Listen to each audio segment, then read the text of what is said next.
मधुप्रिया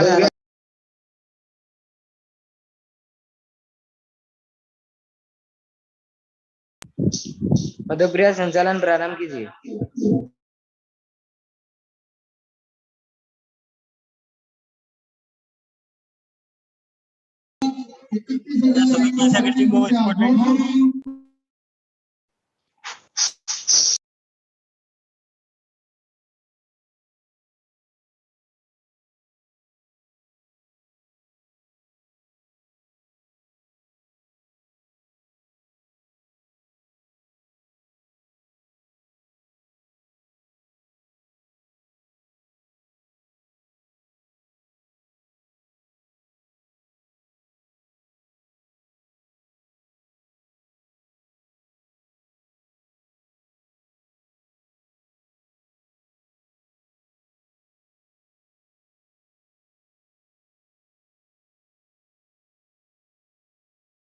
आमंत्रित करो मोनीश्री को।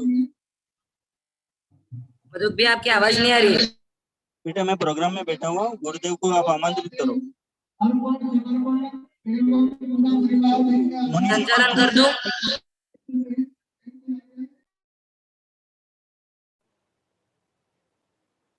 नमोस्तु गुरुदेव।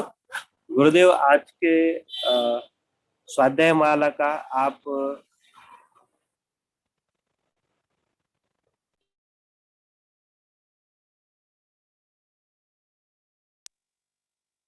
बोले परम पूज्य आचार्य श्री कनकानंद जी गुरुदेव की जय। आज के स्वाध्याय सभा के लिए मैं मुनिश्री सूर्य के सागर जी गुरुदेव को मंगलाचरण के लिए आमंत्रित करता हूँ। नमस्ते गुरुदेव, मंगलाचरण प्रारंभ। जय बोलो अनंत सिद्ध परमेश्वरी भगवान की जय। जय बोलो देवादिदेव आदि ब्रह्मा वृषभनाथ भगवान की, जिनवाणी सरस्वती माता की। जय बोलो गणाधिपति गणधराचार्य सागर जी गुरुदेव की। जय बोलो परम पूज्य वैश्विक दृष्टि संपन्न अभिनव श्रुति आचार्य भगवंत श्री कनकानंद जी गुरुदेव की। जय बोलो सत्य सनातन जैन धर्म की, समस्त संत वृंद की। प्रिय धर्मात्मन, अभी जो विषय चल रहा है बहुत ही आनंददायी। कुलकरों के माध्यम से बालकों का मनोविज्ञान भी आचार्य भगवंत बता रहे हैं कि बालकों में भी कितनी संभावना है। गर्भ में भी संस्कार प्राप्त करके वो महाज्ञानी आध्यात्मिक हो जाते हैं। ऐसे बच्चों के बचपन को बचा करके और उनको विश्व गुरु बनाने हेतु आचार्य भगवंत प्रेरणा देते हुए लिख रहे हैं इस कविता के माध्यम से। आप लोग ध्यान से सुनो। सारे विश्व के बच्चों के लिए आचार्य भगवंत का महान संदेश है। और क्योंकि बच्चों का मनोविज्ञान अधिकतर माता पिता समझते नहीं है, इन कविताओं के माध्यम से आप जानिए आचार्य भगवंत बाल मनोविज्ञान के भी कितने बड़े ज्ञाता हैं। बचपन बचाओ विश्व गुरु बनाओ। बड़ा नट खट है रे बचपन भैया, का करे पिता व मैया। मन का राजा है हठ का साहब, ऐसा है मेरा शहनशाह। बड़ा नट खट है रे बचपन भैया, का करे पिता व मैया। मुट्ठी में बांधे विश्व का प्यारा, हंसी में झरे अमृत धारा। तोतली वाणी बोले कोयल, ऐसा है मेरा बाल गोपाल। बड़ा नट खट है रे बचपन भैया, का करे पिता व मैया। निश्चल निर्विकार चिंता मुक्त वाला, खेल ही खेल में शिक्षा पाने वाला। पावन हृदय कोमल वाला, मीठी निंदिया में विश्राम वाला, बड़ा नटखट है रे बचपन भैया, का करे पिता व मैया। मानव जीवन का पवित्र वाला, अनाक्षरी से सीखने वाला, डिग्री शिक्षा से रहित वाला, तथापि सबसे आदर्श वाला, बड़ा नटखट है रे बचपन भैया, का करे पिता मैया। आए रे दुर्भाग्य आधुनिक वाला, पढ़ाई पहाड़ से दबने वाला, खेलना नींद नटखट वाला, पिंजरे के तोते सा रटने वाला, बड़ा नटखट है रे बचपन भैया, का करे पिता व मैया। पुनः जन्म लो कृष्ण कन्हैया, इंडिया को सिखाओ बाल की लीला, बाल गोपाल को करो बंधन मुक्त, पढ़ाई की बेड़ी से हो जाए मुक्त, बड़ा नटखट है रे बचपन भैया, का करे पिता व मैया।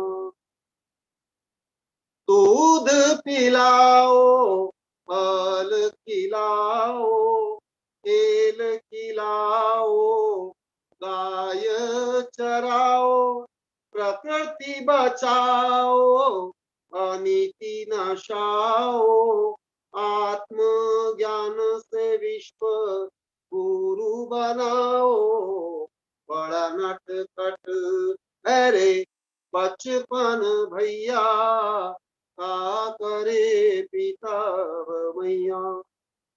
हे बालक मेरा आह्वान सुनो, कनक नंदी की भावना गूंजो, आत्मशक्ति को जागृत करो, आत्मा से परमात्मा स्वरूप भजो, बड़ा नटखट है रे बचपन भैया, का करे पिता व मैया। हे बालक तुम सुनहु सुनीति, बोलन पढ़न चलन की रीति, तुम तो हो विशाल वृक्ष के बीज, प्रगट करो तुम आत्मवीर्य, बड़ा नटखट है रे बचपन भैया, का करे पिता व मैया। दूसरी कविता है बच्चों तुम निर्माता हो। ये भी सारे विश्व के बच्चों के लिए आचार्य भगवंत का महान संदेश है। बच्चों तुम निर्माता हो, भावी भाग्य के स्वयं के विकास के, राष्ट्र निर्माण के, बच्चों तुम निर्माता हो। तीर्थेश माता पिता भी जो न कर पाए, तीर्थेश जो कर पाए वैसा तुम करो, आज जो भ्रष्टाचार है कल उसे मिटा सको, आज जो न हो पाया कल तुम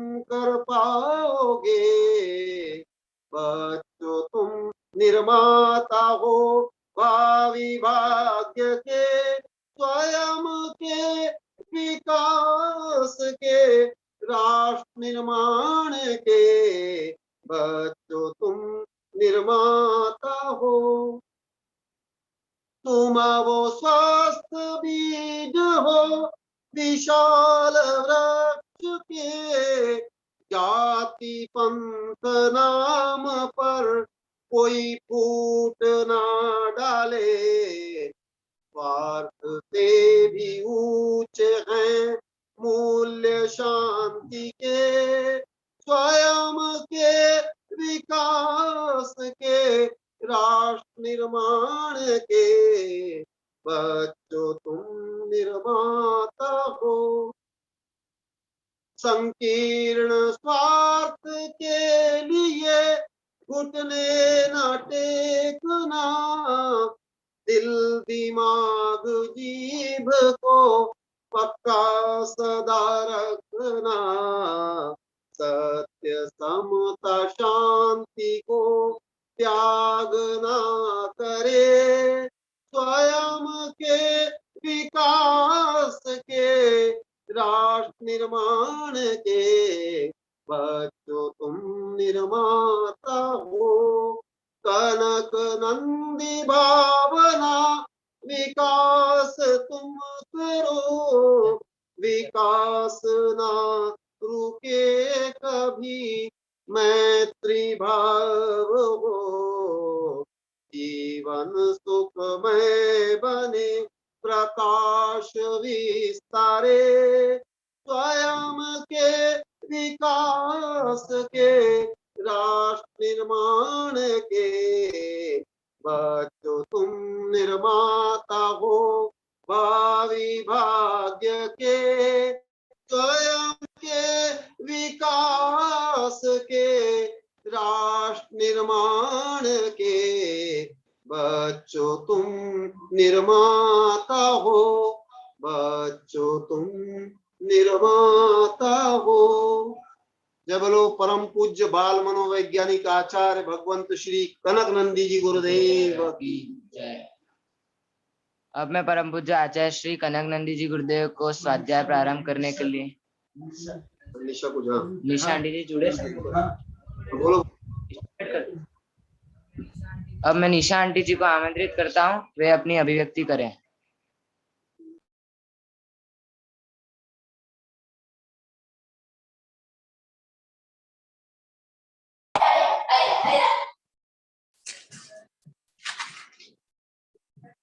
नमोस्तु गुरुदेव, नमोस्तु गुरुदेव, नमोस्तु गुरुदेव।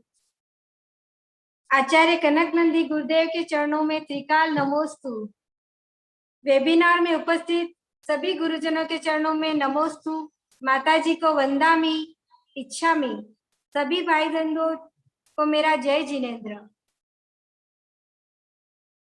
सबसे पहले मैं एक छोटा सा मंगलाचरण प्रस्तुत करूंगी, फिर अपने अनुभवों को व्यक्त करूंगी।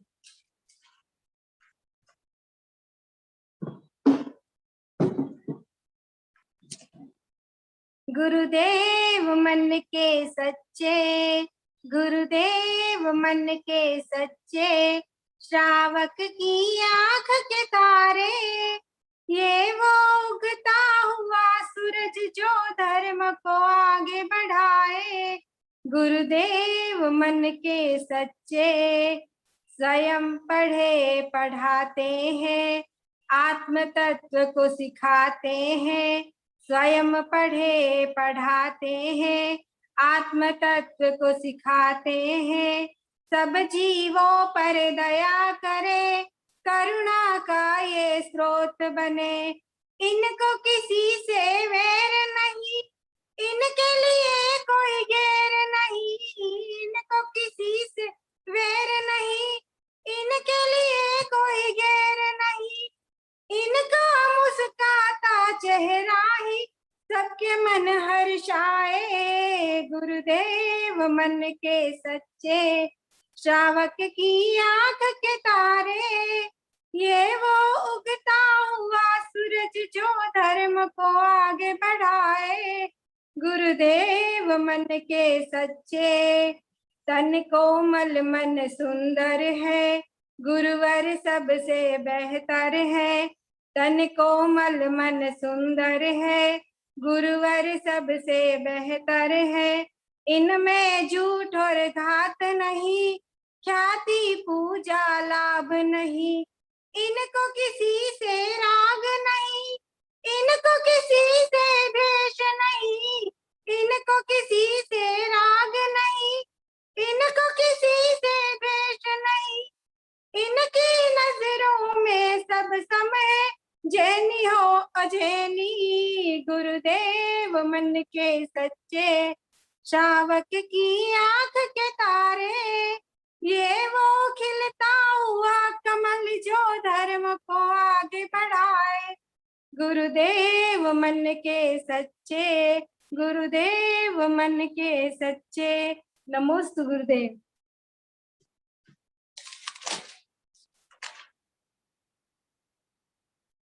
गुरुदेव से सीखे हुए मेरे अनुभव को प्रस्तुत कर रही हूँ। कुछ भी त्रुटि हो तो मुझे क्षमा करना। गुरुदेव का प्रवास कॉलोनी में पहले भी हुआ, लेकिन मैं गुरुदेव से इतना नहीं जुड़ पाई। उनकी भाषा को जब गुरुदेव 2019 में मनीष भैया व टीना के घर पर आए, तब मेरे पुण्य का ही उदय था कि मुझे गुरुदेव के स्वाध्याय का मौका मिला। टीना के घर में मैं निरंतर गुरुदेव के स्वाध्याय से जुड़ी और आहारचर्या का भी मैंने पूर्ण रूप से लाभ प्राप्त किया। यहीं से मेरी कक्षा का, मेरे धर्म का प्रारंभ हुआ। गुरुदेव से मैं अर्थात मेरे आत्म स्वरूप को जाना। पहले मैं का वास्तविक स्वरूप इतना अच्छा होगा ये मैंने कभी महसूस नहीं किया था। जब मैंने इस स्वरूप को पहचाना तो मुझे बहुत ही आनंद की अनुभूति हुई और एक शक्ति मुझे प्राप्त हुई। गुरुदेव का मुझ पर बहुत बड़ा उपकार है कि मुझे स्वयं को जानने का मौका मिला। गुरुदेव को समझने के लिए 1-2 दिन, 15 दिन, महीना ये बहुत कम समय है। गुरुदेव को समझने के लिए निरंतर उनसे जुड़े रहना पड़ता है, निरंतर स्वाध्याय करना पड़ता है। विद्यानंदी गुरुदेव ने वेबिनार में बोला था कि स्वाध्याय तो करते हैं किंतु गुरु का होना आवश्यक है। यह बिल्कुल सत्य बात है कि कनक नंदी जैसे अथाह ज्ञानी गुरुवर से स्वाध्याय सीखना यह मेरे लिए बहुत बड़े गर्व की बात है। एक बड़ा समुद्र है, जहाँ तक नजर जाए पानी ही पानी नजर आता है, कोई किनारा नहीं दिखता। उसी प्रकार गुरुदेव का ज्ञान अथाह है, अथाह समुद्र की तरह भरा हुआ है, जो हर तरह से पूर्ण है। गुरुदेव के ज्ञान के विषय में मुझे बड़ा आश्चर्य होता है। इतना ज्ञान, इतनी स्मरण शक्ति बाल्यकाल से गुरुदेव को प्राप्त हुई है। गुरुदेव जिनवाणी का बहुत बहुमान करते हैं और बोलते हैं कि मैं जिनवाणी का ही दूध पीता हूँ। मैंने कभी जिनवाणी को इतना नहीं पूजा था। जिनवाणी का इतना बहुमान मैंने गुरुदेव से ही सीखा है। गुरुदेव बोलते हैं प्रत्येक मनुष्य में कोई न कोई प्रतिभा अवश्य होती है, लेकिन जब तक वह आगे नहीं आता, नहीं बढ़ता, तो उसकी प्रतिभा दब के रह जाती है। गुरुदेव से कॉलोनी में सभी छोटे बड़ों की प्रतिभा को निखारा है। मैंने गुरुदेव से यही सीखा कि हमेशा किसी के अच्छे कार्य के लिए उसकी तारीफ हमेशा करनी चाहिए। अपने स्वयं का भी अगर कार्य हो तो हमें उसको छुपाना नहीं चाहिए। गुरुदेव से सीखा कभी किसी की निंदा नहीं करनी चाहिए, नहीं निंदा करने वाले के पास खड़ा होना चाहिए, न ही उसकी कभी अनुमोदना करनी चाहिए। अगर इतना भी होता है तो हमारे शुभ कर्मों का बंध प्रारंभ हो जाएगा और अशुभ कर्म धीरे धीरे हटते जाएंगे। मैंने ऐसी ही छोटी छोटी बातें, नया ज्ञान, प्रत्येक दिन नया ज्ञान प्राप्त किया गुरुदेव से। मेरे जीवन का बहुत ही विकास हुआ है। अन्यथा मेरा जीवन पर की निंदा में, पर की चुगली में, पर के स्वरूप को दिखावे में भटक रहा था। बहुत ही अधिक दिखावे में चल रहा था, किंतु गुरुदेव ने मुझे नरक डिगोत के गड्ढे में गिरने से बचाया। वे कभी भी किसी की निंदा, चुगली या अनावश्यक चर्चा कभी नहीं करते। गुरुदेव में जीनियस के पूरे गुण पाए जाते हैं। मैं गुरुदेव से बहुत ही अधिक प्रभावित हूँ। मैं निरंतर स्वाध्याय से जुड़े रहते हैं, अपने स्वयं में रहते हैं। कोई दिखावा, ख्याति, पूजा, लाभ कुछ भी गुरुदेव में नजर नहीं आता है। गुरुदेव को पर्यावरण से बहुत अधिक प्रेम है। बच्चों से भी गुरुदेव बहुत अधिक लगाव करते हैं। वे अपने प्रत्येक शिष्य को प्रोत्साहित करते हैं, आगे बढ़ने की प्रेरणा देते हैं। गुरुदेव का सबसे बड़ा गुण है कि वे समय को बहुत अधिक महत्व देते हैं। वे अपना एक क्षण भी व्यर्थ में नहीं जाने देते। उनका प्रत्येक क्षण बहुत अधिक मूल्यवान कीमती है। समय की इतनी उपयोगिता मैंने गुरुदेव से ही सीखी है। उनकी हर चर्या से मैं बहुत अधिक प्रभावित होती हूँ, क्योंकि उनमें कोई दिखावा, पाखंड या ढोंग नहीं होता है, बस आधुनिकता और सत्यता होती है। गुरुदेव की प्रत्येक बात में सत्यता होती है, कभी किसी प्रकार का संशय नहीं होता है। गुरुदेव प्रत्येक विषय को विज्ञान व गणित से जोड़ते हैं। ये बहुत बड़ा आश्चर्य है, क्योंकि धर्म पूर्ण रूप से विज्ञान से ही जुड़ा हुआ है। मैंने पहले कभी नहीं जाना था कि धर्म विज्ञान और गणित है। गुरुदेव को जब तक जिस विषय का पूर्ण ज्ञान नहीं होता है, तब तक वे इस ज्ञान को नहीं बांटते हैं। उनके ज्ञान में हमेशा सत्यता रहती है, कभी कोई संशय नहीं रहता है। मैंने विशाल घने वृक्ष में छोटी छोटी पत्तियों के बराबर का ज्ञान प्राप्त किया है, लेकिन मेरे लिए वो ज्ञान भी अमूल्य रत्न के रूप में है। मुझे तो वो भी बहुत अधिक लग रहा है। तो सोचो, गुरुदेव के ज्ञान की सीमा ही नहीं है। ये बड़ा ही आश्चर्य है। विश्व का 8वां आश्चर्य गुरुदेव का ज्ञान है। मुझे स्वयं पर भी नाज है कि मुझे कनक नंदी जैसे गुरुदेव मिले। आगे के लिए भी मैं यही चाहती हूँ कि मैं हमेशा उनका सानिध्य प्राप्त करूँ, उनसे मुझे हमेशा आशीर्वाद मिले, और मैं धर्म की प्रभावनाओं में हमेशा धर्म के मार्ग में आगे बढ़ती रहूं। नमोस्तु गुरुदेव, नमोस्तु गुरुदेव, नमोस्तु गुरुदेव। अच्छा, शॉर्ट एंड स्वीट, बहुत सुंदर। बहुत ही अच्छा निशान जी ने। अब मैं कनक नंदी जी गुरुदेव को आमंत्रित करता हूँ। नमोस्तु गुरुदेव, नमोस्तु गुरुदेव, नमोस्तु। ओम नमः सिद्धेभ्यः, ओम नमः सिद्धेभ्यः, ओम नमः सिद्धेभ्यः। निशा ने स्व अनुभव से व्यावहारिक रूप में, प्रायोगिक रूप में जो कुछ पढ़ा, सीखा, देखा, अनुभव किया, उसका वर्णन किया। कोई कागज में पढ़ करके, रट करके, तोता रटन से जैसे नहीं बताया। यही मैं सतत बाल्यकाल से करता हूँ, और बच्चों से लेकर के आचार्य और वैज्ञानिकों को प्रायोगिक शिक्षा के लिए प्रेरित करता हूँ। भले धर्म हो, विज्ञान हो, कानून या राजनीति, किसी प्रकार, वही विषय में अभी तिल्य पंडित के आधार पर बता रहा हूं। कल कुछ बताया था, समय होने के बाद उसको स्थगित कर लिया। अभी मैं जैसे भोग भूमि जैसे सामान्य विषय को जब से पढ़ा रहा हूं, सब आश्चर्यचकित हो रहे हैं, बहुत प्रभावित हो रहे हैं, बहुत शिक्षा ले रहे हैं। भले मैं ऐसे विषय को बहुत सामान्य मानता हूं, प्राथमिक मानता हूं, सत्य मानता हूं, इतिहास मानता हूं, प्रेरणास्पद मानता हूं, परंतु इससे भी अधिक गहन रहस्य है आत्मा का, परमात्मा का जो वर्णन और विश्व व्यवस्था, जो क्रम से इसमें भी आएगा, बताऊंगा। पहले भी बताया हूं। अभी तो व्यावहारिक जो शिक्षा है, जो आविष्कार है, जो धर्म दर्शन विज्ञान है, उसका वर्णन चल रहा है। यह विषय प्राथमिक विद्यार्थी के लिए अति आवश्यक है। मैं भी ये सब बहुत पढ़ा हूं, परंतु मैं अभी इससे बहुत आगे बढ़ गया हूं, अति आगे।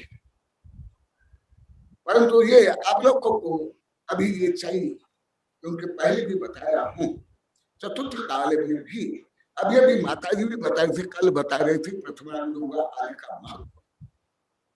प्राथमिक अवस्था में सबको, मुझे भी चाहिए, मैं भी सब पढ़ा हूं। अभी आगे का विषय बता रहा हूं। कल बताया था अति शीत तुषारपात और अति वायु चलने के कारण क्या परिवर्तन हुआ, और कुलकर्णी ने क्या बताया। परम उपदेश तो केवल आध्यात्मिक उपदेश है, उससे बड़ा कोई उपदेश नहीं है।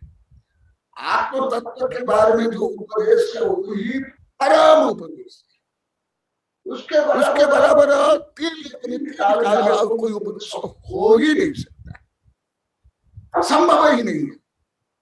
भले विज्ञान हो, गणित हो, दर्शन शास्त्र, कानून, राजनीति, कुछ भी, तथापि पहले भी बताया, अभी भी जो बता रहा हूं, ये भी हित प्रतिपादन अहित प्रतिषेधन च उपग्रह कुर्वन्ति। उपकार, परम उपकार केवल ज्ञान दान से होता है। इससे बड़ा परम उपकार कुछ तीन लोक में, तीन काल में चक्रवर्ती भी नहीं कर सकता है। अरब अरब से भी अधिक संपत्ति के दान से। भले आप लोग को पहले नहीं समझते थे, केवल धन के विनिमय से ही धर्म मानते थे। आदान प्रदान करना जैसे बिजनेस में होता है, यही तुम लोग का दुर्भाग्य था, कुभाग्य था, कुबुद्धि थी, दुर्बुद्धि थी, जो आप ऐसे परम आध्यात्मिक, जिसको इंद्र क्या, चक्रवर्ती क्या, संपूर्ण संपत्ति से प्राप्त नहीं कर सकता है, उसके त्याग से कर सकता है। ऐसे जो आध्यात्मिकों को आप लोग को केवल यही दिखावा, रुपया, मुझे तो बहुत पीड़ा हुई, बहुत वर्ष तक पहले भी लिखता था, 28 30 वर्ष पहले भी लिखा हूं। अभी आप लोग को अनुभव कर रहे हो, ये सभी निशा भी बता रही थी, इतनी कम उम्र में उसकी जो शालीनता, गंभीरता है, मधुर भाव व्यवहार बहुत ही सराहनीय है। तो उपकार क्या है? उपकार तो आप लोग को ज्यादा कोई आर्थिक सहयोग कर ले या भौतिक भोग उपभोग, संपत्ति, डिग्री, सत्ता, संपत्ति प्राप्त करने के लिए किसी भी उपाय में उचित अनिचित न्याय अन्याय रूप से भी, कोई भ्रष्टाचार रूप में भी कुछ बोल सहयोग करे, उसको आप उपकार मानते नहीं। हित प्रतिपादन अहित प्रतिषेधनम जो उपग्रहम कुर्वन्ति, जो अहित है अहित को दूर करे और हित को बताए, यही उपकार। इसलिए मेरे जीवन में कभी मेरे शिष्य को, गृहस्थ शिष्य लेकर के आचार्य शिष्य, वैज्ञानिक शिष्य को इतना नहीं डांटा था जितना मैं अभी 5.5 वर्ष में डांटा हूं। उसका 60 वर्ष में भी नहीं डांटा हूं मैं, जो अभी 6 वर्ष में डांट रहा हूं, केवल आपके उपकार के लिए। और उसको आप स्वीकार करो, उसको मान रहे हो, अमृत मान रहे हो, विष नहीं, कड़वी नहीं। तो वो भी शिष्य, जैसा भी निशा भी बता रही थी, शॉर्ट एंड स्वीट, ये भी उत्तम शिष्य का गुण है। इसलिए उपकार वचन से निमित्तार्थ बात, इसलिए जो उपकार युक्त जो वचन है, ऐसे ही वचन बोलने योग्य, केवल उपकार योग्य। जैसा अभी पहले भी अनेक ने बता दिया, अभी भी निशा बता रही थी पहले क्या प्रवृत्ति थी, और ये तो बता ही नहीं। ये भी एमए पढ़ के बीएड कर लिया है, ये भी सब बता रहे थे। आप लोग सब गवा रहे गुरुदेव, अभी कुछ दिन सब बार बार बोला, हम तो सब गवा रहे थे। आज ये कविता बनी है जो मैं बाल्यकाल से 3 शब्दों का प्रयोग करता हूं। आज बच्चों से लेकर रिटायर्ड टीचर तक का ब्रह्मचारी से साधु और आलिका तक का बोल दिए। हम ये पहले तो जानते ही नहीं थे, और अभी भी हम ज्यादा नहीं समझते, ज्यादा प्रयोग नहीं कर पाते, केवल शब्द प्रयोग। इसलिए सब मानते थे मुझे हिंदी नहीं आती।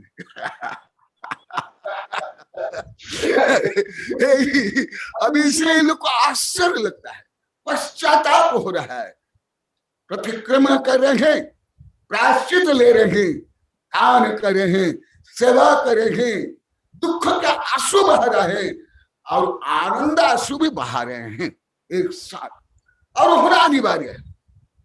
कोई आप लोग छोटा अपराध नहीं किया है।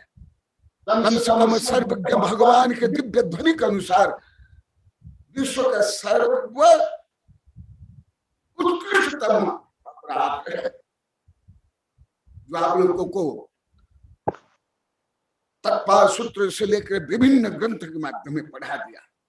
इसलिए अभी सबको आनंद हो रहा है, क्योंकि एक शारीरिक रोग होने के बाद उसके दूर करने के बाद कितना आनंद आता है, और मानसिक रोग होने पर उसको दूर होने के बाद कितना आनंद आता है। ऐसे जब शारीरिक, मानसिक, आध्यात्मिक रोग दूर हो रहे, तीनों रोग इनके दूर हो रहे हैं, कितना आनंद नहीं आना चाहिए? सबको आनंद। आज अभी लास्ट में की ना बोले थे यहाँ बैठ के सबके सामने, गुरुदेव सिंपल रहती हूँ ना मैं, और आपके पास में बैठती हूँ, रहती हूँ, मुझे बहुत आनंद आता है। आपसे अलग होने के बाद मुझे बहुत कष्ट होता है, फिर वही कुविचार आ जाते हैं, कुसंस्कार आ जाते हैं, स्वाभाविक है। जैसे जिस जलाशय में खाई है, शैवाल है, पाची है, फंगस है, उसको एक बार हटा दो, फिर कुछ मिनट बाद, कुछ मिनट के बाद फिर खाई जो खालिस्तान था उसमें भर जाता है, पूरा उसी प्रकार हो जाता है। इसी प्रकार अनादिकालीन अनंत भव के कार्य जो राग द्वेष मोह काम क्रोध ईर्ष्या द्वेष घृणा आप लोगों ने अनंत बार अभ्यास किया, वो कोई एक दो दिन में, एक दो वर्ष में दूर नहीं होता है, उसको सतत दूर करना पड़ता है। इसलिए आबाल वृद्ध वनिता भी कई हजार बार बोले, गुरुदेव आप यदि कम देर रुकते 8-10 महीना तो भी हमारे कोई परिवर्तन नहीं होता, हम फिर भ्रष्ट हो जाते हैं। आप अभी दीर्घ काल में हो, इसलिए हमको ये सब समझ में आ रहा है, नहीं तो कुछ भी नहीं आता। इसलिए अभी बार बार, हजार बार अनुज कल श्रीफल चढ़ा दिए कि गुरुदेव यहाँ ही रहो। अभी 15 महीने के आगे के चौका की व्यवस्था हो गई है उससे भी अधिक। तो जो अभी निशा बोली, वो यथार्थ बोलिए, कोई ये नंबर लेने के लिए, पास होने के लिए, भ्रष्टाचार करने के लिए, शाबाश प्राप्त करने के लिए नहीं बोला, यथार्थ। तो वही अभी कुलकर कर रहे हैं, परंतु कुलकर से ज्यादा तीर्थंकर करते हैं, क्योंकि आत्मा को परमात्मा बनाने के लिए समस्त त्रैकालिक अनंत अनंत दुखों से निवृत्त होने के लिए बोलते हैं।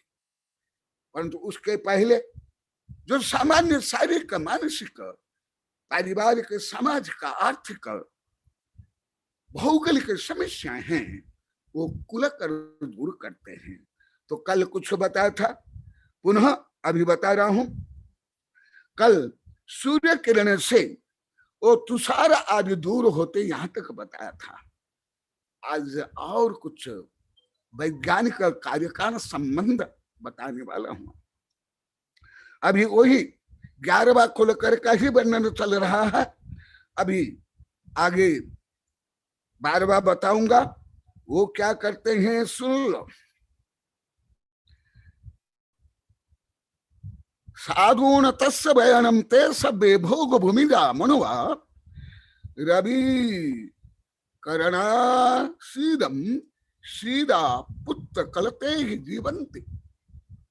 अभी मैं जो बच्चों के बारे में बोल रहा हूं, यहाँ का दादा दादी परदादी जो भी बन गई, उनको भी मालूम नहीं रिटायर्ड टीचर से लेकर के आदि का चुल्ली का ब्रह्मचारी बोले गुरुदेव हमको कुछ भी मालूम नहीं है। जो कि ये बाल मन विज्ञान मैं बता रहा हूं, जो प्राथमिक बाल विज्ञान, जिसको मैं कई दशक पहले जानता था, बोलता था, स्कूल के बोला, ग्रंथ में लिखा हूं अनेक दशक पहले, 2, 3, 4 दशक पहले। अभी जिनकी आयु 8 दशक 9 दशक है, वो ब्रह्मचारी से लेके ये छुल्लिका से लेके आरिका, इनको भी मालूम नहीं ऐसा। और पहले बोलते थे गुरुदेव आप क्या है, केवल ज्ञान विज्ञान धर्म ये जानते हो, आप क्या व्यवहार का जानते हो घर गृहस्थी। अभी 2-3-4 दिन से बोल रहे गुरुदेव आप कुछ भी नहीं जानते। यहाँ भी बैठे हुए सब, यहाँ भी बहुत बैठे हुए हैं और स्क्रीन पर भी बैठे। तो अभी क्या हुआ कल जो बताओ उसके आगे बताता हूं। ये सूर्य किरण में बैठ करके शीतादि को दूर कर, देखो ये विज्ञान अभी आविष्कार किया और ये 2000 वर्ष पहले ही लिखा हुआ है और घटना खरबों वर्ष पहले है। सूर्य किरण में बैठने पर केवल शीत बाधा दूर नहीं होती है, उससे ऊर्जा मिलती है, उससे ब्रेन से लेकर के पूरे शरीर के सेल से सक्रिय होती है। केवल आप लोग इतना सुन लिए होंगे विटामिन डी बनता है, केवल रटैया कहाँ सुन लिए होंगे, मेरे से सुन लिए होंगे, कोई स्कूल कॉलेज में पढ़ लिए होंगे, इतना नहीं। सूर्य किरण से क्या क्या लाभ होता है बहुत कम बता रहा हूं। शीत बाधा दूर के साथ साथ विटामिन डी बनने के साथ साथ कई शारीरिक मानसिक रोग दूर होते हैं, अनेक। इसलिए मैं यहाँ भी 2007 में यहाँ के लोग को जो अभी यहाँ बैठे हैं वेबिनार में बैठ कर सुन रहे, इन लोग को बहुत डांटा और अन्य जगह में दिल्ली मुजफ्फरनगर बड़ो तो बहुत जगह में स्कूल कॉलेज में भी बोला हूं। आप लोग को बच्चों को जो कि 3, 4, 5, 6 वर्ष 7 वर्ष तक नंगा रह करके धूली में खेलना चाहिए, मिट्टी में खेलना चाहिए और सूर्य किरण में दौड़ना चाहिए, उछल कूद करना चाहिए बंदर के जैसे। उनको क्या कर लेते हो, बंदी बना लेते हो, सूट बूट टाई। ओहो इतने छोटे छोटे बच्चों को, क्योंकि अभी 3-4 दिन से जो दादा दादी सब बोल रहे हैं हमको कुछ मालूम नहीं, इसलिए आपके उपकार के लिए बोल रहा हूं। आप लोग को लगभग किसको ज्ञान नहीं, जो अभी वेबिनार में बैठे हुए उनको भी लगभग शायद ज्ञान नहीं, यहाँ तो उसको बोल दिया डायरेक्ट। ये जो आप लोग कपड़ा पहना तो बालक को 4-5 वर्ष तक का उनके आप शारीरिक मानसिक आध्यात्मिक हत्या करते हो, उनके विकास को आप रोकते हो। भले आप उच्च विज्ञान और आयुर्वेद नहीं पढ़े होंगे, इसलिए आप लोग के भले बुरा बुरी हो गए होंगे, जैसे यहाँ सब बता रहे हैं, आप नहीं समझ पाओगे।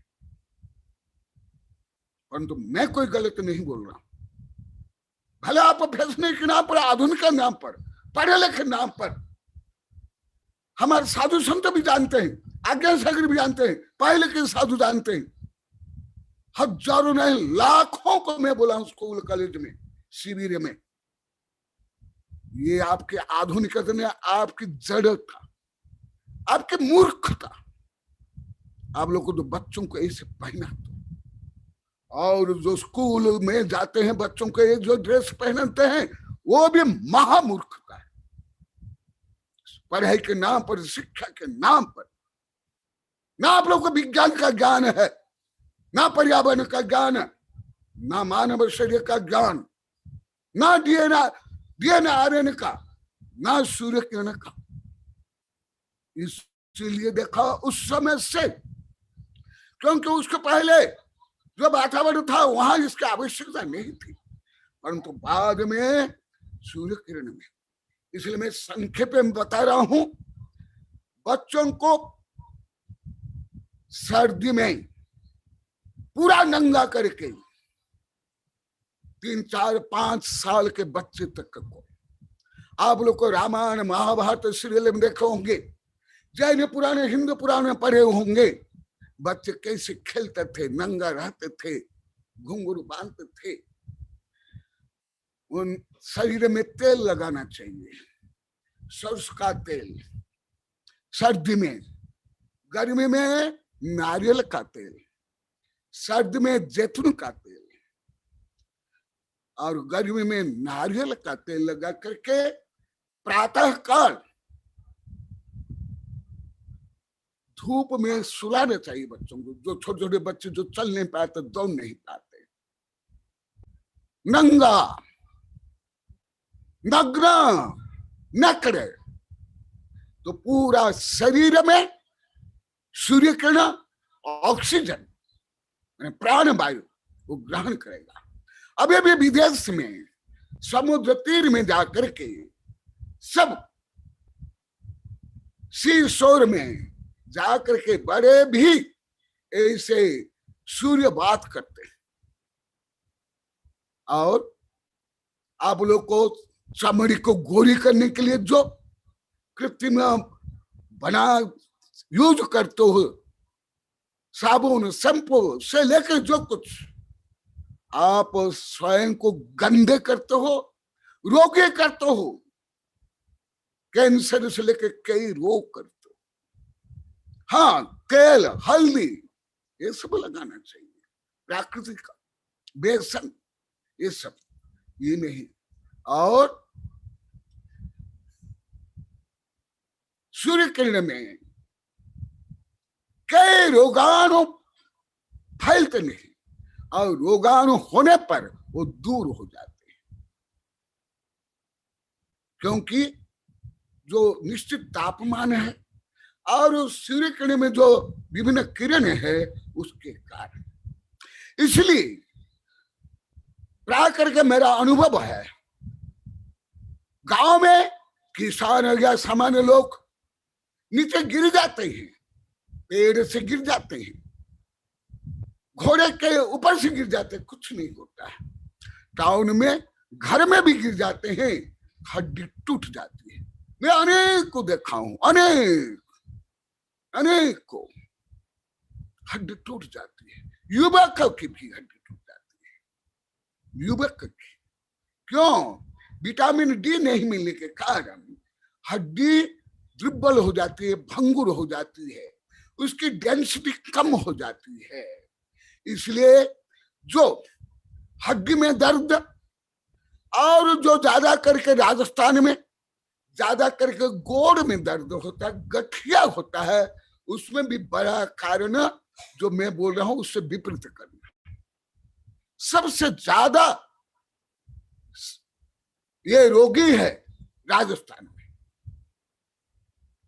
मैं जो 13 प्रदेश घूम लिया, कई बार बोला हूं, उसका कान आज बोलता हूं।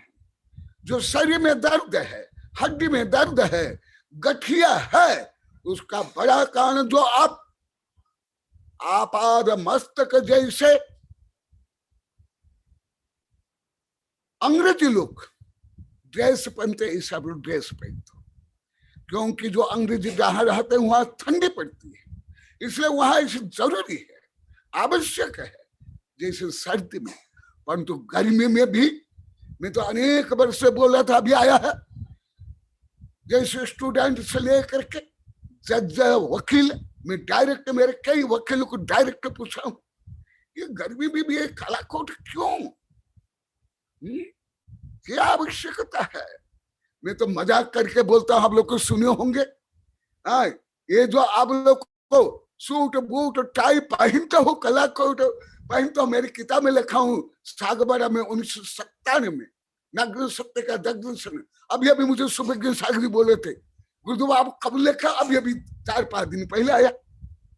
तो मैं इसको व्यंग्य करके बोलता हूं, जो काला पहनते हैं उसका मतलब है डार्कनेस, अंधकार पुण्य, काला। और टाई इसलिए जो पाप करते, दोष करते, उनको फांसी दंड मिलता है। इसी प्रकार आप लोग को जो पाप करते हो, अज्ञानता, आधुनिकता नाम पर जो ढोंग, पाखंड, दिखावा, इसलिए आप टाई पहन करके जीवन भर फांसी में लटकते रहते हो। तो इसलिए देखे, सूर्य किरण तब से सेवन करने का है। और ये आयुर्वेद में तो है, प्राकृतिक इच्छा में भी है। प्राकृतिक इच्छा में जल इच्छा, वायु इच्छा, अग्नि सूर्य की इच्छा आदि आदि में भी है। इसलिए और कुछ रोग में बताकर आगे बढ़ रहा हूं। जो मानसिक रोग भी होता है वो भी जिनको पर्याप्त सूर्य किरण नहीं मिलती, हड्डी में मांसपेशी में जिनको दर्द है ये, और वो हार्ट में भी जिनको रोग है वो भी जिनको पर्याप्त सूर्य किरण नहीं मिलता। ये एक कारण है, और भी कई कारण है, और भी अनेक कारण। और जो चर्म रोग होता है वो भी कारण है। ऐसे अनेक कारण है जो सूर्य किरण जिनको पर्याप्त नहीं मिलता है। इसलिए तीर्थंकर से लेकर के गणधर लेकर साधु संत नग्न रहते हैं, पूरी ब्रह्मांड की ऊर्जा को ग्रहण करते हैं।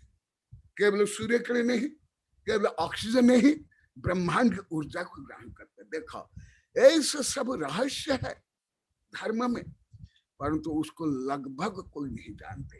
अभी तो यहाँ रोज बता रहे हो आप लोग को, गुरुदेव हमें कुछ भी नहीं जानते थे, अधिकांश से विपरीत जानते थे।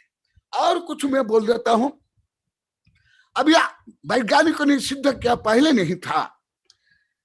जिनकी चमड़ी काली है उनको कई रोग नहीं होते, अनेक रोग नहीं होते। इसलिए विदेश में चमड़ी को काले करने के लिए केवल अधो वस्त्र पहन करके सूर्य किरण में सान बात करते हैं। इसलिए आप लोग जो चमड़ी को गोरी बनाना चाहते हो, क्या तुम चमड़ी हो? हाँ, तुम चमड़ी हो ना, तुम आत्मा हो। अरे आत्मा को गोरा करो, शुभ्र करो, स्वच्छ करो, बलवान करो, आनंदित करो, ज्ञानानंद करो, सहजानंद, आत्मानंद करो। आप लोग चमड़ी चमड़ी में रहने वाले चमार के जैसे। मैं आप लोग कई बार बताया था, पुनः उसको अति संख्या बताता हूं। अष्टावक्र गए थे राजा के दरबार में, जिन मेरी दृष्टि में सबसे न्यायवंत राजा विक्रमादित्य, उनको देख करके सब हंसने लगे। तो राजा पूछते हैं कि ये राजसभा में आप क्यों हंस रहे हो? तो विक्रमादित्य बोलते हैं अष्टावक्र बोलता है, मैं विक्रमादित्य राजा महान गुणी, जिनके यहाँ नवरत्न पंडित है, उन्हीं के सभा में मैं तत्व चर्चा के लिए निकला, परंतु मेरी मूर्खता से मैं चमार की सभा में आ गया। चमार की सभा में सब आश्चर्य, सब खिन्न, दुखी, क्रोधित हो गए। तो विक्रमादित्य बोलते हैं, ऐसे क्यों आप बोले हो? क्योंकि महाज्ञानी थे, महाज्ञानी, गर्भ से महाज्ञानी थे, जिन्हें अष्टावक्र गीता लिखा है, पूरा इष्टोपदेश जैसे है, समाधि तंत्र जैसे, ध्यान सूत्राणि जैसे है, मैं पढ़ा हूं और मेरे कई ग्रंथ में। वो बोले देखा, जो धन चाहता है वो धन के बारे में चर्चा करता है और उसका परीक्षण निरीक्षण करता है। जो विद्या चाहता है वो विद्या अध्ययन करता है, जो विद्यामान है उनके यहाँ। परंतु जो चमार है वो चर्म इकट्ठा करता है, उसको कलरिंग करता है और जूता चप्पल बेल्ट बनाता है। तो मैं तो यहाँ सब चमार ही देख रहा हूं, क्योंकि मेरी चमड़ी, मेरा शरीर को देख करके आप लोग को हंस रहे हो। तो आप इन लोग को मूर्खता, जड़ता से मैं अट्टहास्य कर रहा, हंस रहा हूं। राजा से लेकर के कालिदास, बराह, मेरा भट्ट कपूर से लेकर के सब आश्चर्यचकित हो गया, उनका मान भंग हो गया और नतमस्तक हो गए। इसी प्रकार आप लोग को भी भारत के लोग आपके कृष्ण, आपके महापुरुष, आपके पार्श्वनाथ, आपके मुनिसुब्रत आदि सब नीले काले थे। और आप लोग को सहज प्राकृतिक रूप में जो रोग प्रतिरोधक क्षमता युक्त चमड़ी मिली है, उसको आप कृत्रिम हड्डी, मांस, हड्डी के रस और कई केमिकल से निर्मित, वो सब आप लोग को कृत्रिम प्रसाधन सामग्री लगा करके आप स्वयं को केवल पापी नहीं बना रहे हो, आप केवल प्रदूषण दूर को नष्ट नहीं करो, आप रोगी बन रहे हो। तो इसके बाद, क्योंकि आप लोग को अभी जो 3-4 दिन से बोले गुरुदेव हम तो ये सब कुछ भी नहीं जानते थे, इसलिए मैं बता रहा हूँ। नहीं से इतना हल्का विषय क्या बताऊं मैं, ये तो मेरे लिए अति प्राथमिक विषय है। फिर आगे क्या हुआ, 12वां कुलकर, उनका नाम है मरुदेव। ये तो नाम प्राय का आप लोग को सुने होंगे, पूजा पाठ में गाते होंगे। और उनकी स्त्री का नाम है अनुपमा देवी। और उस समय क्या हुआ, बिजली युक्त मेघ गरजते हुए बरसने लगा। ये भी सब वैज्ञानिक कार्यकारण है। उसके पहले वर्षा नहीं थी, उसके बाद अभी कैसे क्या हो रहा है, क्योंकि अभी भोग में आने वाला है। जैसे सूर्य उदय के पहले प्रातः काल में ललिमा होती है, पक्षी चाहते हैं, मंदिर में घंटी बजती है, प्रातः उठ करके प्रातः क्रिया करते हैं। इसी प्रकार अभी जो भोग रूपी सूर्य उदय होने वाला है, कर्म और भूमि रूपी, उसके पहले ये प्रक्रिया होने लगी, बिजली चमकने लगी और गर्जना के साथ बरसात हुई। ये भी पूर्ण वैज्ञानिक कारण का संबंध है। क्यों, ये जो बादल है, ये जो बाष्पीकरण होने के बाद बादल बनता है, और जब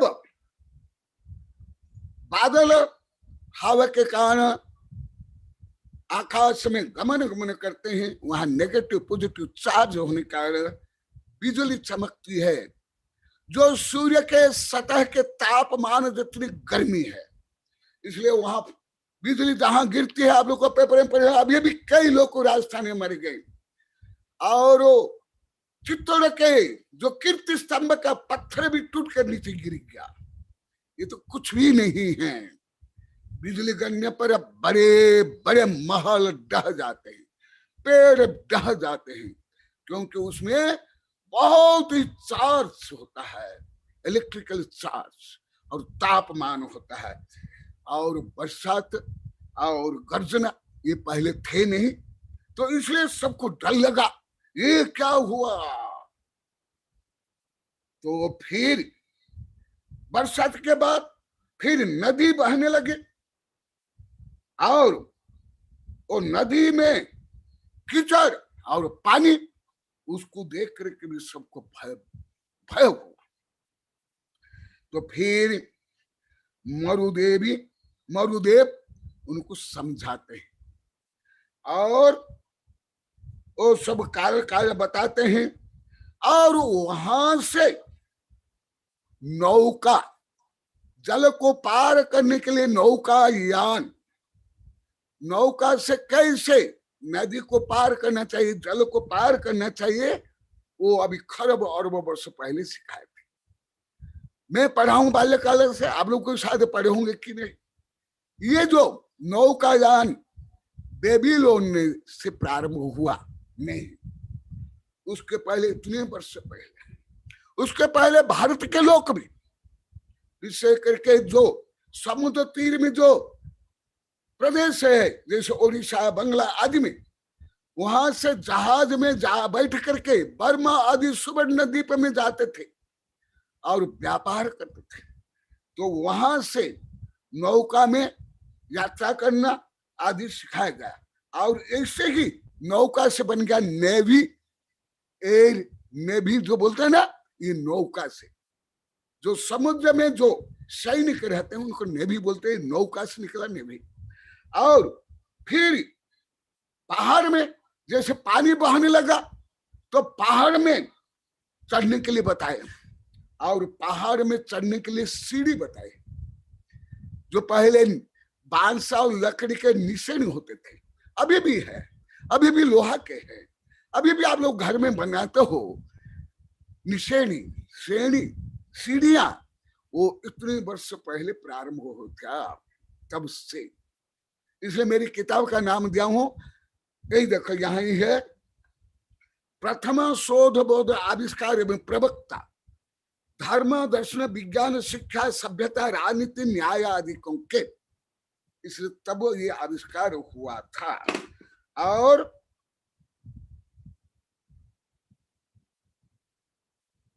वर्षा से रक्षा के लिए नौका के साथ साथ सीढ़ी का आविष्कार हुआ और पहाड़ पर चढ़ने के लिए बताया गया, क्योंकि पहाड़ ऊंचा होने के कारण पहाड़ में पानी नहीं चढ़ पाता था, तो ये पर्वतारोहण भी तब प्रारंभ हो गया।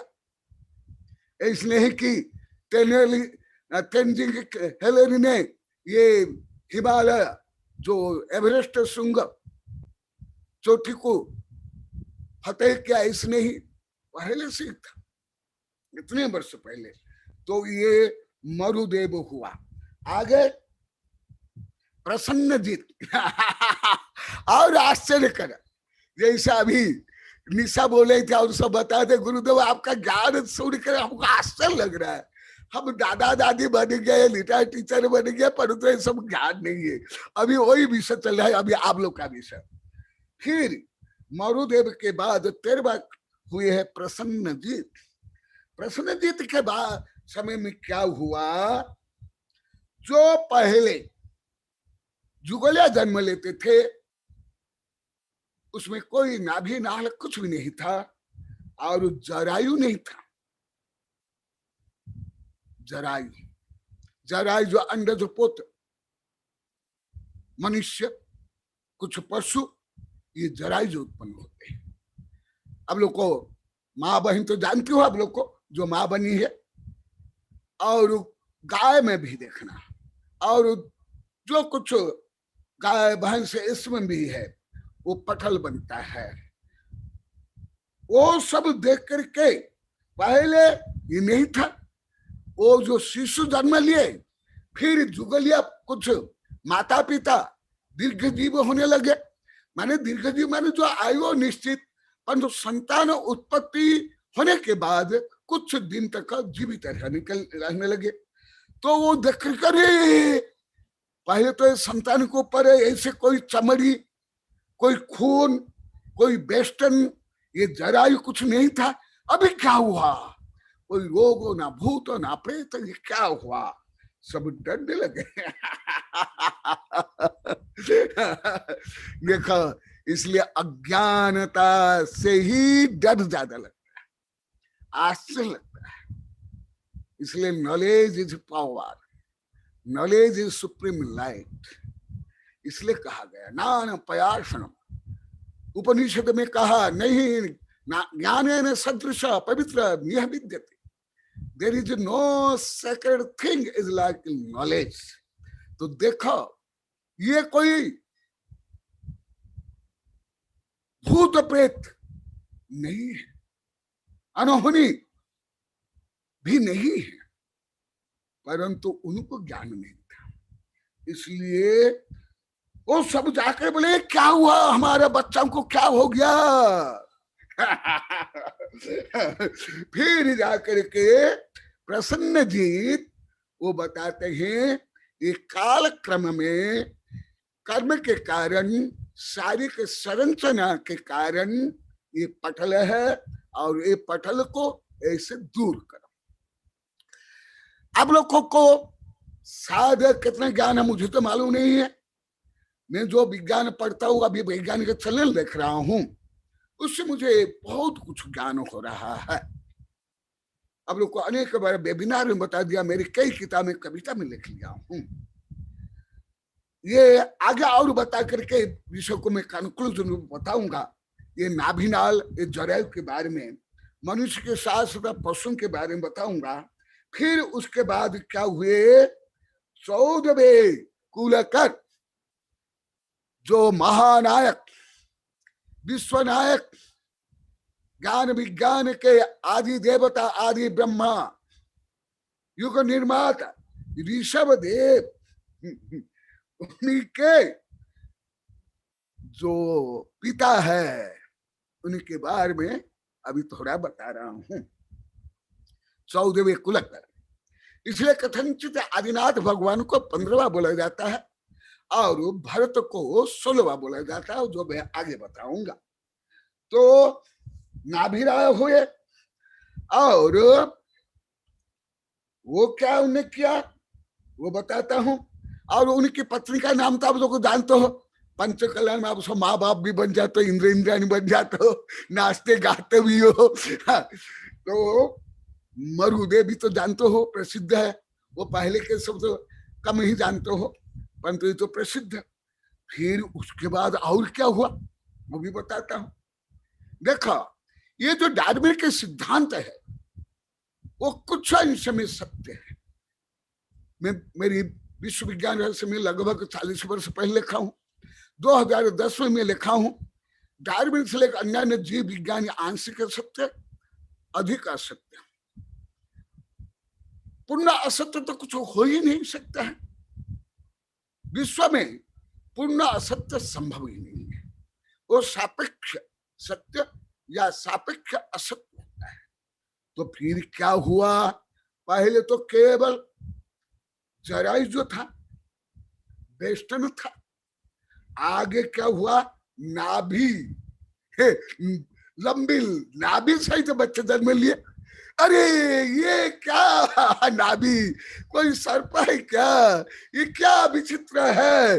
उसको देखकर फिर डर गए। उनके समय में नाभि नाल लंबा हो गया था, जो अभी जैसे न, और वो जाकर के सब जाकर के नाभिराज के पास जाते हैं। नाभिराज उसको समझाते हैं, फिर उसको नाभिनाल को काटते हैं। इतना मैं बताकर इसका कुछ कार्य कारण संबंध बताऊंगा, फिर आगे बताऊंगा। नाभि के द्वारा में जो भगवती आराधना हमारे जैन ग्रंथ है, जो आचार शास्त्र है, जो विषय करके साधुओं के लिए, उसमें हमारे अनेक साधु को मैं 2-3-4 बार पढ़ाया हूं। उसमें इसका वर्णन है और आयुर्वेद में है, और विशेष करके आधुनिक विज्ञान और विदेश वैज्ञानिक चैनल में इसको मैं ज्यादा देखा।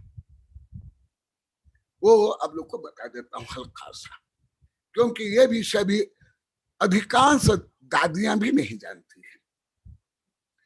तो नाभि की क्या आवश्यकता थी, और वो पहले नाभि नहीं थी, अभी नाभि होने लगे, ये सब क्या कारण, हल्का सा बताता हूं। ये जो डार्विन का सिद्धांत है कुछ अपेक्षा आंशिक सत्य है। सर्वव्यापक फिटनेस और प्राकृतिक चयन सिद्धांत डार्विन का मुख्य सिद्धांत। वो जीनोम सिद्धांत आदि कुछ नहीं जानता था। जो प्रमुख सिद्धांत, उससे प्रमुख सिद्धांत है जो कर्म सिद्धांत। वो वैज्ञानिक राजमल बोले तो अभी माताजी बच्चे और सुभज्ञ शरण जी यहाँ लेके गए, आज दिन देखे मैं देखा हूँ, ये आप लोग को देखते हो गया अभी अभी मैं देखा हूं। तो क्या होता है, द्रव्य क्षेत्र काल अभाव भव में परिवर्तन होने पर ये सब परिवर्तन होता है। तो क्या होता था, पहले जो अति पुण्य और उत्तम द्रव्य क्षेत्र काल और भाव था, उसके कारण इसकी आवश्यकता ही नहीं थी, आवश्यकता नहीं थी। क्योंकि जैसे मैं तीर्थंकर के बारे में बताया हूं, आगे बताऊंगा।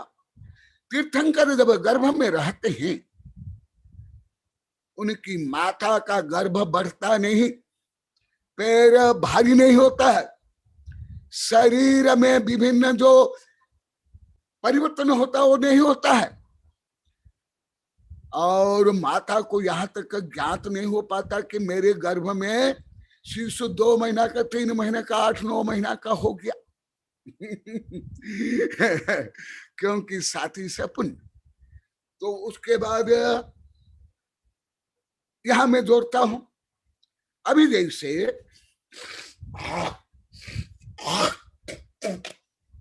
पशु में, पहले पशु को लेकर बताता हूं, फिर मनुष्य को लेकर बताऊंगा। पशु में जैसे विषय करके जो तृणभक्षी पशु है, मांस भक्षी भी है, जो मेरुदंडीय प्राणी है, जो स्तन्याहार प्राणी है, उनमें ये ज्यादा होता है। आप लोग गाय में, कुत्ते में, बिल्ली में आदि देखे होंगे। मैं तो अनेक पशुओं का देखा हूं वैज्ञानिक चैनल से। वो उसके सहित जन्म लेते हैं। क्यों? उसका कारण है जो कल बताया था, गर्भ का वातावरण अलग होता है, जन्म के लेने के बाद वातावरण एकदम चेंज हो जाता है। तो उसकी सुरक्षा के लिए, वातावरण से सुरक्षा के लिए, इसके साथ साथ वो नाल से बच्चा माँ का भोजन जो रस रूप में है उसको ग्रहण करता है, और उसके माध्यम से खून, और खून के माध्यम से ऑक्सीजन ग्रहण करता है। अर्थात शिशु भ्रूणावस्था में गर्भ में माता के द्वारा खाया हुआ पिया हुआ जो सार है उसको सब ग्रहण करता है। इसलिए मैं बहुत विस्तार से मेरी किताब में सब लिखा हूं, गर्भस्थ माता को कैसे रहना चाहिए, क्या खाना चाहिए आदि। परंतु धीरे धीरे क्या काल परिवर्तन से जो पहले और बाद में ये परिवर्तन हुआ है, और ये जो जराये के कारण अब लोग देखते होंगे कुछ माँ, पशु माँ, मादा, वो जराई को खाती है, भले शाकाहारी हो या मांसाहारी। वो जो खून से लथपथ है जरायु, जो थैली है, जो चमड़े की, जो खून की, जो मांस की थैली है, उस थैली को शाकाहारी माँ और मांसाहारी माँ, पशु माँ खाती है। क्यों खाती है? कुछ के कारण, वो खाने पर दूध ज्यादा होता है, उसमें तत्व है, दूध ज्यादा होता है, और दूध पौष्टिक होता है। इसलिए शिशु के लिए माता का दूध सबसे ज्यादा अमृत के समान है। रोग प्रतिरोधक शक्ति युक्त, बुद्धि युक्त ये है। इसीलिए जो जराई की आवश्यकता बाद में पड़ी, पहले इसकी आवश्यकता नहीं थी। क्योंकि पहले जो आप लोग को बताया वो कैसे पुण्यशाली थे, कितने गुण से युक्त थे आदि। और क्या बताता हूं, और कुछ बता देता हूं, क्योंकि यही विषय बताऊंगा तो मैं जैसे कोई जो क्या है धाई या माँ या नर्स या डॉक्टर जैसे मैं बन जाऊंगा। भले सब मैं विषय जानता हूं, परंतु मैं सब बोलता नहीं हूं, केवल संदर्भ के अनुसार बोलता हूं या लिखता हूं। उसके बाद कल्प वृक्ष नष्ट हो गए। पहले तो धीरे धीरे कम हुए,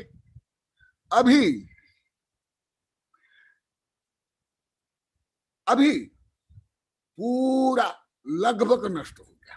ऐसे पूर्ण नष्ट नहीं हुआ। और नाभिराय के आंगन में थे, जो मैं आगे बताऊंगा। तो फिर क्या हुआ, ये सब नष्ट होने के बाद स्वभाव से ही अनेक औषधियां, शस्य, आप लोग शस्य शब्द भी नहीं बोलते, अनाज बोल देते हो। शस्य माने धान्य, धान्य माने ये भी आप लोग को सही प्रयोग नहीं करते। गेहूं, चावल, ये सब धान्य में आता है। और मधुर रसयुक्त फल स्वाभाविक रूप में आने लगे वृक्ष में।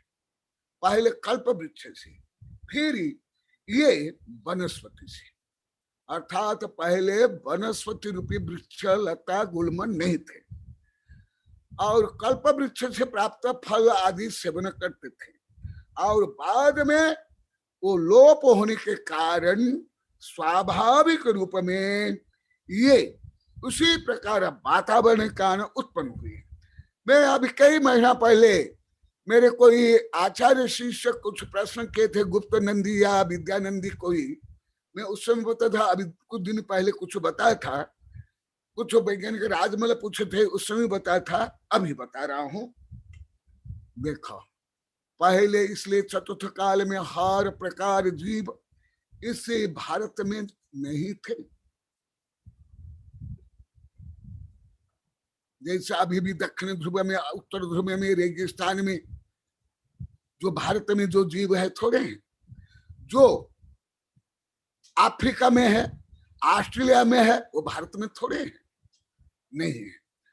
तो पहले कल्प वृक्ष थे, वो लोप होने के कारण जो आप लोग को पहले बताया हूं द्रव्य संग्रह आदि में, ये समुत्सन जीव होते हैं। एक इंद्रिय से ले असंग पंचेंद्रिय तक ऐसे जीव उत्पन्न प्रारंभ हुआ। और वैज्ञानिक अनुसार भी पहले वृक्ष नहीं थे। ये सब पढ़ना है तो मेरी कई किताबें है, उसमें मैं विस्तार से लिखा हूं। ये सब गहन विषय आप लोग को समझ नहीं आएगा, नींद आ रही है अनेक को क्योंकि आप लोग को इतना सूक्ष्म विषय नहीं समझते हो, जो विषय नहीं समझे उसमें नींद आ जाती है। इसलिए नींद जिनको नहीं आती है वो माला लेकर बैठे से आपका नींद अवश्य आ जाएगी या प्रवचन में बैठ जाते नींद आती। हाँ, वेबिनार में तो नहीं आती है ज्यादा करके, आज कुछ नींद आ रही है हाँ, और माता जी बोले उपवास, भूखे भजन हो गोपाल ले लो अपनी कंठी मार तो माता जी बोले उपवास के कारण में नींद आ रही है। तो उसके बाद ये उत्पन्न होने लगे, पहले कल्प वृक्ष से, फिर सहज उत्पन्न वनस्पति से, और फिर सब जब कल्प वृक्ष नष्ट हो गए, जो प्रजा भयभीत तो होकर के नाभिराज के पास जाकर के सब बोलते हैं रक्षा करो रक्षा करो, त्राही माम त्राही माम त्राही माम। देखा, इसलिए मेरी एक किताब में मैं लिखा हूं लगभग 25 वर्ष पहले, सागबारा में शाश्वत समस्याओं का समाधान। हर समय में, हर काल में संसारी जीवन में कुछ न कुछ समस्या रहेगी ही रहेगी। स्वर्ग में भी समस्या है, भोग भूमि में भी है, कर्म भूमि में है, परिवर्तन में है, क्योंकि समस्या का मूल कारण कर्म। जब तक कर्म है समस्या रहेगी है, तद्भव मोक्षगामी साला का पुरुष को समस्या रहती है। तो सब जाकर के जब बोले, फिर मरुदे नाभिराज, उधर कल्प वृक्ष नष्ट हो गए, भोजन वगैरह नहीं मिला, और जो वनस्पति से जो फल औषधि आदि उत्पन्न होते उसका प्रयोग विधि भी नहीं जानते थे, इसलिए सब भूखे थे। भूखे होने के कारण सब भयभीत हुए, पीड़ित हुए, और जा करके वो सब बताते हैं कि हमारी रक्षा करो, हम सब भूखे हैं, हम क्या खाएंगे। तो फिर नाभिराज क्या बताते हैं, सुनो, करुणाये नाभिराजो नरान उपदिशति जीवनो वाय संजह वनफदीनम चोचादीन फलाय भक्षन्ति। देखो, जो आधुनिक युग में अभी विज्ञान में जो शब्द प्रयोग करे हैं वो शब्द भी यहाँ है। आज मैं 50-100 शब्द को लेकर के मैं जो प्रयोग करता हूँ, लिखा हूं, यहाँ साधु साध्वी से लेकर के यहाँ किसी को उनमें से अधिकांश शब्द ज्ञान नहीं सब बता। माने अधिकांश माने 8-10% नहीं, 80-90-99% शब्द। तो इसलिए सब बोले थे गुरुदेव, इसलिए आपकी शुद्ध श्रेष्ठ भाषा को मैं नहीं समझ पाए। देखो, करुणाये नाभिराजो नरान उपदिशति जीवनोपाय। जीवन उपाय, जीविकार्जन, ये भी आप लोग को नहीं बोलते, रोजी रोटी बोलते माने आप लोग को अभी भी कोई शुद्ध हिंदी नहीं बोलते हो। आज मैं लिखा हूं, देखा जीविका उपाय होना चाहिए, जीविकार्जन। आप लोग को रोजी रोटी बोलते हो, रोजी रोटी नहीं, केवल रोटी के लिए आपको व्यापार करते हो, कपड़ा के लिए नहीं, घर के लिए नहीं, पानी के लिए नहीं, औषधि के लिए नहीं, केवल रोटी खाने के लिए। और देखो वनस्पति कहा है, वनस्पति, वनस्पति शब्द भी आप कहाँ बोलते हो? ज्यादा क्या बोलते हो? झाड़, पेड़, बस हो गया। वनस्पति मुख्य शब्द है, वनस्पति, वनस्पति जिससे वन बनता है, जंगल बनता है, वो वनस्पति। और उपनिषदी किससे? करुणा से, दया से। जैसा भी कोई सब टीचर, सब वकील, जज, नेता, कोई करुणा से सब बताते हैं ना, व्यापार के लिए, धन के लिए, शोषण के लिए। इसलिए करुणा से होना चाहिए, तब वो परोपकार होगा। जैसे प्रधानमंत्री, राष्ट्रपति से लेकर के सबको क्या बताया जाता है उपनिषद में, संविधान में, कॉन्स्टिट्यूशन में? जनसेवक बोला जाता है, जनसेवक। जनसेवक। तुम लोग तो मालिक मान कर बैठ गए तुम्हारे सेवक को, इसलिए वो दादागिरी करने लगते हैं। जनसेवक। तो सुन, करुणा वेनाभिरायेण नरान उपदिशते जीवनोपाय संजह वनपदीनम चोचादिन फलाय भक्षानि। आधुनिक इतिहास में भी कुछ ऐसे है, परंतु वो विकृत रूप में। पहले कृषि करना नहीं जानते थे, पहले सब जंगल में नंगा रहते थे और कच्चा मांस खाते थे शिकार करके।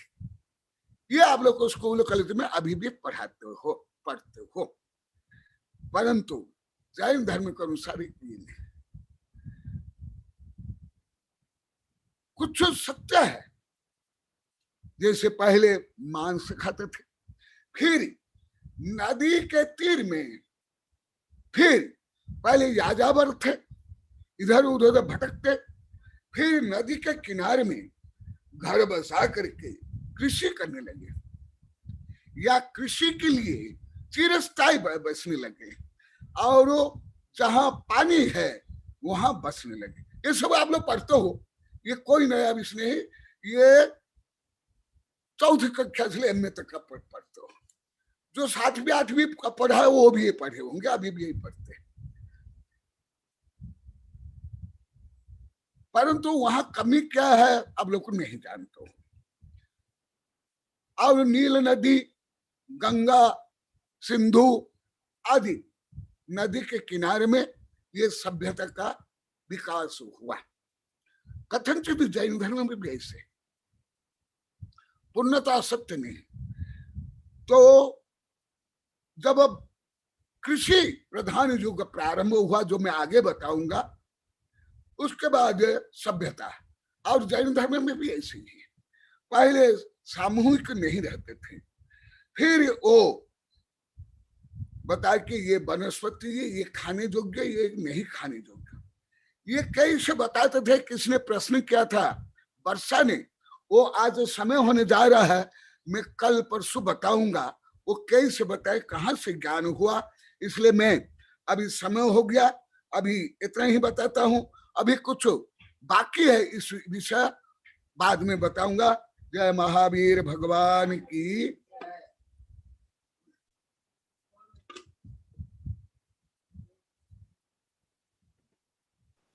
बोले परम पूज्य आचार्य श्री कनकनंदी जी गुरुदेव की जय। आज किसी की जिज्ञासा नहीं है?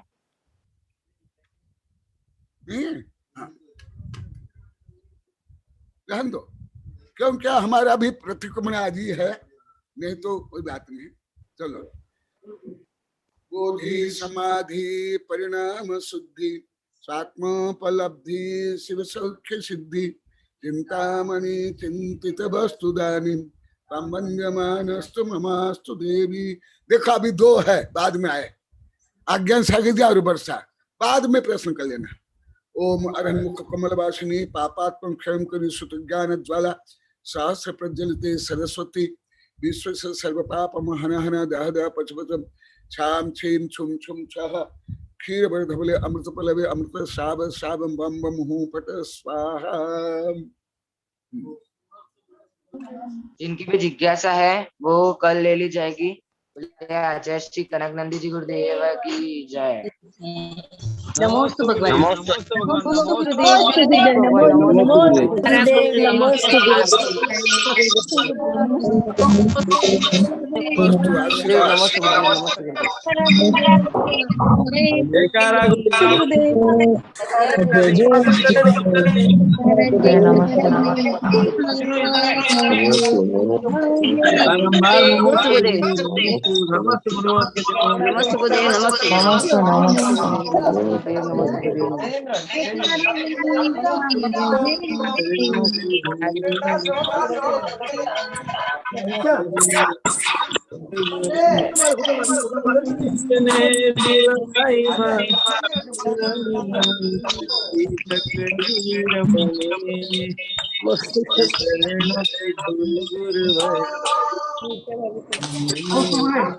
आता फेमस बोले ना ओम कमल वासिनी।